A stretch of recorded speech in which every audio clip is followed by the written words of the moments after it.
ఎవరైతే పూర్తిగా ఆర్థిక పరంగా సామాజిక పరంగా భారతదేశంలో అట్టడుగు స్థాయిలో ఉంటారో వాళ్ళని పీబీటీజీ అంటారు, మీకు తెలిసింది ఉంటుంది. అయితే ఈ గ్రామాన్ని సెలెక్ట్ చేసింది కేంద్ర ప్రభుత్వం, ఢిల్లీ వాళ్ళు. భవిష్యత్తులో ఈ గ్రామానికి కావాల్సినటువంటి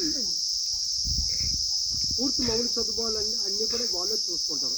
అయితే మన గ్రామానికి ఏంటంటే అవసరం అనేది ఈ గ్రామంలో చర్చించుకున్నాం. మనం ఈ చర్చించుకునే ముందు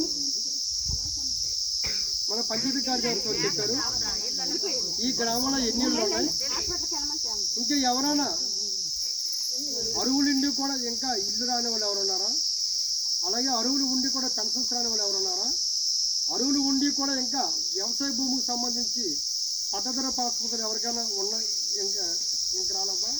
ఇవన్నీ అంశాలు మీరు ఇప్పుడు చర్చించుకుందాం, మీ ద్వారా చర్చించుకుందాం.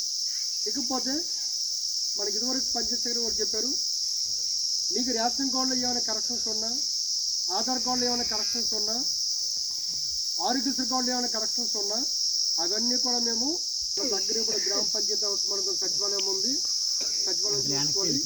అలాగే ఏఎన్ఎం గారు ఎవరికైతే ఆరోగ్యశ్రీ కార్డు లేవు వాటర్ కొద్దిగా ఉండవుతుంది, ఎవరికైతే ఆరోగ్యశ్రీ కార్డు లేవు దగ్గరుండి ఏఎన్ఎం దగ్గరికి వెళ్ళినట్టయితే వాళ్ళు మీకు ఆరోగ్యశ్రీ కార్డు చేస్తారు.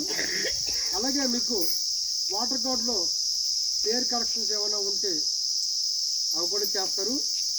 ఇకపోతే మీ గ్రామానికి కావాల్సినటువంటి అవసరాలు కనీస అవసరాలు అంటే మనకి